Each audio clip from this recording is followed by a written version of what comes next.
इतनी सी बात। सरला सोच में डूबी थी। मृदुला भाभी का कहा गया वाक्य है न तुम्हारी बुआ बुद्धू, उसके मन पर हथौड़े सा बजने लगा। घबरा कर उसने अपने कान बंद कर लिए। सोचने लगी कि गलती कहाँ हुई, क्यों वह बुद्धू बुआ कहलाई। क्या प्यार करना गुनाह है? क्या रिश्तेदारों का सुख दुख बांटना बुद्धूपना है? इस वाक्य ने उसे झकझोर कर रख दिया। सरला रुआसी हो गई, चुपचाप लेट गई। तब भी उसे चैन नहीं मिला। घबरा कर उठ बैठी और तुरंत निर्णय लिया कि अब यहाँ एक पल भी नहीं रहना है, अपने घर जाना है। बस उसने फटाफट अपने कपड़े अटैची में ठूंसने शुरू कर दिए। बच्चों ने देखा तो दौड़कर आए और सरला से लिपट गए। बोले, बुआ हम आपको नहीं जाने देंगे। आप जाने की तैयारी क्यों कर रही हैं? बच्चे मचल रहे थे। बुआ उन्हें प्यार से समझा रही थी। बच्चों की जान बुआ में बसती है। उनका शोर सुनकर मृदुला दौड़ी आई। पीछे पीछे सरला का भाई श्रीकांत भी आ गया। अपनी बहन का उतरा चेहरा देखकर श्रीकांत घबरा गया। वह बहन के स्वभाव से वाकिफ था कि जरा सी बात पर सरला उदास नहीं होने वाली। मृदुला चिंतित होकर पूछने लगी, जीजी क्या हुआ? आप जाने की तैयारी क्यों कर रही हैं? आप तो 8-10 दिन के लिए आई हैं ना? आप संगीत संध्या के कार्यक्रम सुनना चाह रही थी ना? हमने उसके टिकट भी मंगवा लिए हैं। आपके पसंदीदा सरोद वादक यहाँ पधार रहे हैं। किस्मत वालों को ही उनका संगीत वादन सुनना नसीब होता है। सरला ने रुखाई से कहा, अब मैं अपने घर जा रही हूँ। तुम्हारे जीजा जी परेशान हो रहे होंगे। उसकी बात सुनकर बच्चे सरला की टांगों से लिपट गए। बोले, हम आपको इतनी जल्दी नहीं जाने देंगे। सरला ने दोनों बच्चों को बाहों में समेट लिया और बोली, तुम्हारे फूफा जी को खाना कौन बनाकर खिलाएगा? उनके कपड़े कौन धोएगा? इस पर बच्चों ने भोलेपन से कहा कि तो फिर उन्हें भी यहीं बुला लीजिए। सरला ने प्यार से उनके गाल थपथपाते हुए कहा कि फिर वह दफ्तर कैसे जाएंगे? बच्चे नहीं माने, फिर मचलने लगे। हमें नहीं पता, बस हम आपको जाने नहीं देंगे। हमें कहानी कौन सुनाएगा? हमें अच्छी अच्छी चीज़ें बनाकर कौन खिलाएगा? मम्मी को तो अपने दफ्तर से ही छुट्टी नहीं मिलती। इतना थक कर आती हैं कि कुछ भी बनाने को कहो तो डांट देती हैं। सरला ने उन्हें प्यार से समझाया, देखो ना, मैं यहाँ बढ़िया बढ़िया पकवान बना रही हूँ, खा रही हूँ, खिला रही हूँ, और वहाँ तुम्हारे फूफा जी बेचारे ब्रेड और दलिया तो कभी खिचड़ी पर ही गुजारा कर रहे होंगे। इस बात पर बच्चों ने मुंह फुला लिया। मृदुला बोली, जीजी हमारे नंदोई जी को तो आदत है, वह अक्सर अकेले ही रहते हैं। आप उन्हें अकेले छोड़कर सब रिश्तेदारों के सुख दुख में मदद करने पहुंच जाती हैं।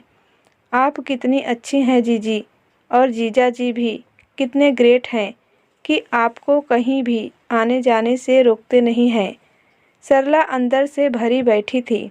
बोली, ग्रेट वेट नहीं है तुम्हारे जीजा जी, बुद्धू हैं। क्यों नहीं रोकते मुझे बार बार बाहर आने जाने से? मुझे भी इस तरह से बार बार घर छोड़कर नहीं जाना चाहिए।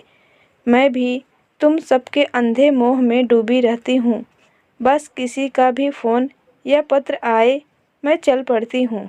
मृदुला ने कहा, जीजी यह तो हम सबका सौभाग्य है कि आप जैसी स्नेही बहन हमें मिली।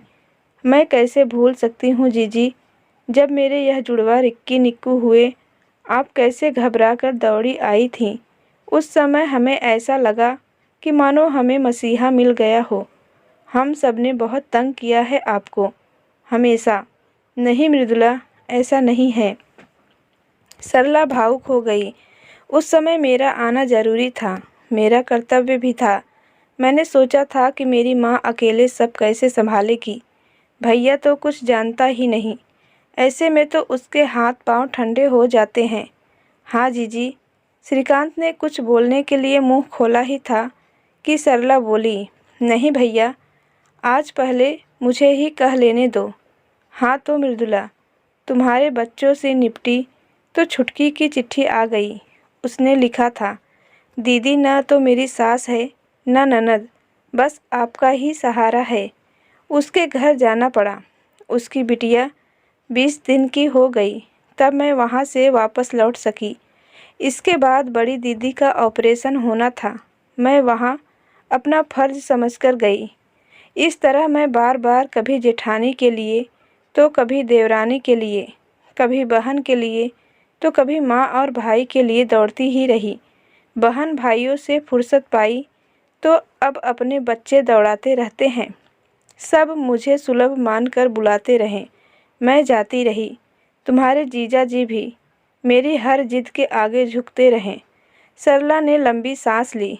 मृदुला, सार यह है कि दूसरों की नज़र में अच्छी बुआ, अच्छी मौसी, अच्छी चाची, अच्छी बहन, अच्छी ननद बनने के चक्कर में शायद मैं अपने बच्चों और पति के प्रति अन्याय करती रही और न अच्छी माँ बन सकी, न अच्छी पत्नी। सबकी सेवा मैंने अपना धर्म माना, सबके काम आना पूजा समझा। सबका हित करती मैं अपना स्वास्थ्य भी गंवा रही हूँ। पति व बच्चों को दूसरे के सहारे छोड़कर मैं यहाँ वहाँ भागती रही, पुड़े कमाती रही। यह तो कहो कि मेरी पड़ोसन सदा ही मुझे बहनों जैसी मिली। उन्होंने हमेशा मेरे बच्चों व पति का ध्यान रखा। मृदुला व श्रीकांत स्तब्ध से सब सुन रहे थे। उन्हें आश्चर्य हो रहा था कि जीजी कितना कुछ अपने भीतर छुपाए रही। श्रीकांत की आंखें भर आईं। बहन के प्रति उसकी श्रद्धा पहले भी थी, अब और बढ़ गई। भावावेग से उसका गला रूंध सा गया। बोला, जीजी, यह भी तो सोचिए कि आप हमारे व बच्चों के दिलों पर राज करती हैं। जहाँ भी आप जाती हैं, लोग राहत की सांस लेते हैं, कहते हैं, लो अब सरला आ गई, चिंता की कोई बात नहीं। मृदुला बोली, जीजी, जिस प्यार व अपनेपन से आप सबके साथ व्यवहार करती हैं, वह हर किसी के बस का नहीं। आपके आने से सब प्रसन्न हो उठते हैं। यह क्या बड़ी उपलब्धि नहीं है जीजी? शादी ब्याह हो या मरना जीना, आपके बिना सब अधूरा है। सरला ने कहा, यह तो ठीक है, पर सोचो तो मृदुला, इन सब की मैंने कितनी बड़ी कीमत चुकाई है। कभी किसी को पराया नहीं समझा, पर आज तुम्हारे कहे गए एक वाक्य ने मेरा स्वाभिमान जगा दिया। मुझे बड़ी ठेस लगी है। मृदुला व श्रीकांत पूछ पूछ कर थक गए कि सरला को मृदुला के कौन से वाक्य ने इतना आहत कर दिया कि वे इतनी दुखी हो गई हैं कि तुरंत घर जाना चाहती हैं। सरला ने चुप्पी साध रखी थी। सरला के जाते वक्त श्रीकांत व मृदुला ठगे से खड़े थे। उन्हें कुछ सूझ नहीं रहा था। सरला को अप्रत्याशित रूप से घर में आया देखकर उसके पति सुमंत हैरान रह गए। यह क्या सरला, न फ़ोन न चिट्ठी, अचानक कैसे चली आई? उन्होंने पूछा। सरला पति की बाहों में बिलख बिलख कर रोने लगी। सुमंत समझ नहीं पाए कि यह बिन बादल बरसात कैसे हो रही है। वे समझ गए अवश्य कहीं कुछ गड़बड़ है। उन्होंने प्यार से सरला का सिर सहलाया, आंसू पोंछे, पानी पिलाया, फिर पूछा, क्यों देव जी, क्या भैया भाभी से लड़कर आई हो? सरला तनिक आवेश में बोली, क्या आप समझते हैं कि मैं कभी किसी से लड़ सकती हूँ? सुमंत हंसकर बोले, हाँ भाई, हम यह तो भूल गए कि हमारी सरला यथा नाम तथा गुणों वाली, सरल व भोली भाली है। किसी की बात बुरी लगेगी भी तो हमारे ही पहलू में छुपकर रो लेगी, पर लड़ेगी नहीं। हम जानते हैं हमारी प्यारी सरला लाखों में एक है, सुंदर, सुशील, दयावान, तन मन धन से सबके काम आने वाली। पर यह तो बताओ कि आखिर वहाँ हुआ क्या जो तुम यूँ अचानक चली आई? सरला जो पति का स्नेह भरा स्पर्श पाकर संभली थी, फिर द्रवित हो उठी। उसे फिर रुलाई आ गई। किसी का कहा गया एक छोटा सा वाक्य भी कितनी बड़ी चोट दे जाता है, यह सरला ने आज ही जाना। उस एक वाक्य की चोट से वह भीतर तक आहत थी। सुमंत की समझ में नहीं आ रहा था कि हर समस्या का समाधान चुटकियों में करने वाली उनकी सरला किस भंवर जाल में फंस गई। सुमंत ने उसे जी भरकर रो लेने दिया। जब वह कुछ संभली तो सुमंत ने फिर अपना सवाल दोहराया, सरला, ने बताया कि आज सुबह जब मैं नहाकर निकली तो मृदुला भैया व बच्चों से मेरे ही विषय में कुछ कह रही थी। मैं जानती हूँ सुमंत कि चोरी छिपे किसी की बात सुनना अशिष्टता है, पर मेरा नाम लिया जा रहा था, इस कारण मैं सुनने का लोभ संवरण न कर सकी। श्रीकांत कह रहा था, जीजी कितनी अच्छी हैं, कितनी मेहनती हैं, कितना काम करती हैं। रिक्की निक्कू बोले, हाँ बुआ, जब भी आती है मम्मी के तो मज़े हो जाते हैं। सबको गर्मा गर्म खाना खिलाती हैं, सारा घर संभालती हैं, कितना प्यार करती हैं बुआ सबको। मृदुला बोली, हाँ भाई, यह तो सच बात है। जीजी तो बस जीजी ही है, दिन रात काम करते थकती नहीं।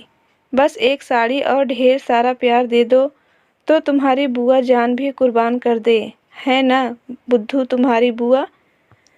बस सुमंत, इसके आगे मैं सुन न सकी। यह बात तीर की भांति मेरे हृदय को घायल कर गई। मुझे क्या साड़ियों की कमी है? अपने घर में मुझे कौन सा सुख नहीं है? क्या मैं वहाँ दिन रात बस एक साड़ी के लिए ही खटती रहती हूँ? तुम ही बताओ सुमंत, क्या मैं उनकी नौकरानी हूँ? क्या समझते हैं सब खुद को?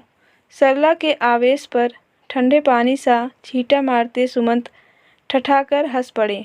बोले, ओहो, हमारी सरला तो सचमुच बुद्धू है। सुमंत ने बाहों का घेरा कसते हुए सरला से कहा, यह तो बताओ सरला कि मृदुला ने एक साड़ी और ढेर सारा प्यार भी मिले, कहा ना? तुम ढेर सारे प्यार को क्यों भूल बैठी? तुम श्रीकांत व बच्चों की बातों पर भी तो ध्यान दो। तुम जहाँ भी जाती हो लोगों की बाछें खिल जाती हैं। सुमंत भावुक हो उठे। बोले, अरे पगली, आज के इस आपाधापी के युग में प्यार दुर्लभ हो गया है। किसी के भी पास किसी को प्यार देने का समय नहीं है। भावनाएं मर रही हैं। हम सब भौतिकता के अंधे कुएं में डूब रहे हैं। ऐसे में निस्वार्थ प्रेम की वर्षा से नहलाने वाला एक भी प्राणी मिल जाए तो सबको अच्छा लगता है। सरला बोली, यह मैं नहीं जानती। मैं तुम्हारी तरह विद्वान नहीं हूँ। इन चक्करों में तुम्हारी व बच्चों की कितनी अवहेलना हुई है, मैं आज समझ सकी हूँ। सुमंत ने उसके गालों पर चपत लगाते हुए कहा, तुम्हारे बच्चे भी तुम्हारे पद चिन्हों पर चल रहे हैं। तुम्हारे बच्चों ने मृत्यु पर पड़े लोगों को 2 बार रक्त तक दिया है। रक्त दिया है कहना आसान है, पर देना बहुत कठिन। अक्सर अपने घर के सदस्य ही रक्त देने के नाम पर आंखें चुराने लगते हैं, पर हमारे बच्चे हंसते हंसते हर किसी के लिए आगे आते हैं। यह सब तुम्हारे दिए संस्कारों का ही फल है। रही मेरी परेशानी की बात, तो यदि छोटी मोटी परेशानियों को झेल कर मैं तुम्हें दूसरों के सुख दुख में शामिल होने के लिए स्वतंत्र कर देता हूँ, तो यह कोई महंगा सौदा नहीं है। तुम्हारी तारीफ करने के साथ ही सब यह कहना नहीं भूलते कि असली त्याग तो सुमंत करता है। बेचारा रूखी सूखी खाकर पत्नी को हर जगह भेज देता है। सरला रानी, यदि मनुष्य का जीवन पाया है तो सबके काम आना ही चाहिए, चाहे किसी भी तरह। सरला को पति की बातें अच्छी लगी। उसके मन का बोझ कुछ हल्का हुआ। सुमंत ने उससे कहा कि अब प्रण करो कि हम सब इसी तरह सबके काम आते रहेंगे। सरला फूल सी हल्की हो गई थी। बोली, हाँ, मैं भी संकल्प लेती हूँ। सुमंत बोले, चलो इसी बात पर चाय हो जाए। चाय पीकर मैं तुम्हारे भैया को फ़ोन करता हूँ। सरला हाथ मुंह धोकर रसोई की ओर जा ही रही थी कि दरवाजे की घंटी बजी। सुमंत ने दरवाज़ा खोला तो मृदुला और श्रीकांत घबराए से खड़े थे। सुमंत ने श्रीकांत को बाहों में भर लिया। श्रीकांत बोला, जीजा जी, जीजी को न जाने क्या हुआ कि अचानक वहाँ से चल पड़ी। हमारी एक नहीं सुनी, यहाँ तक कि हमें तैयार होने की भी मोहलत नहीं दी कि हम स्वयं उन्हें बस पर ही चढ़ा आते। हमसे रहा नहीं गया। हम बच्चों को पड़ोसियों के पास छोड़कर पीछे पीछे चले आए। कुछ बता ही नहीं रही थी। आप ही पूछिए जीजा जी इनसे कि ये हमसे क्यों रूठ कर आ गई। मृदुला हाथ जोड़कर बोली, जीजी, आपके पाँव पड़ते हैं, हमारी भूल तो बता दीजिए, चाहे जो भी दंड हमें दीजिए, पर हमसे रूठिए नहीं, हम आपका रूठना सहन न कर सकेंगे। बच्चों का भी रो रो कर बुरा हाल हो रहा है। सुमंत ने एक जोरदार ठहाका लगाया और बोला, अरे कुछ नहीं हुआ, तुम्हारी जीजी ने एक बुरा सपना देखा था, तभी भागी चली आई। मुझे ठीक ठाक देखा तो खुश हो गई। हमारी सरला तो पगली है, कुछ भी कर बैठती है। मृदुला ने राहत की सांस ली और धम्म से सोफे पर बैठ गई। बोली, हे भगवान, जीजी आपने तो हद कर दी। मैं आज सुबह ही बच्चों से कह रही थी कि तुम्हारी बुआ बुद्धू हैं। सरला और सुमंत ने एक दूसरे को अर्थपूर्ण दृष्टि से देखा और दोनों ठठाकर हंस पड़े। दोस्तों, आपको ये कहानी कैसी लगी? कमेंट करके ज़रूर बताएं। लाइक करें, सब्सक्राइब करें। धन्यवाद।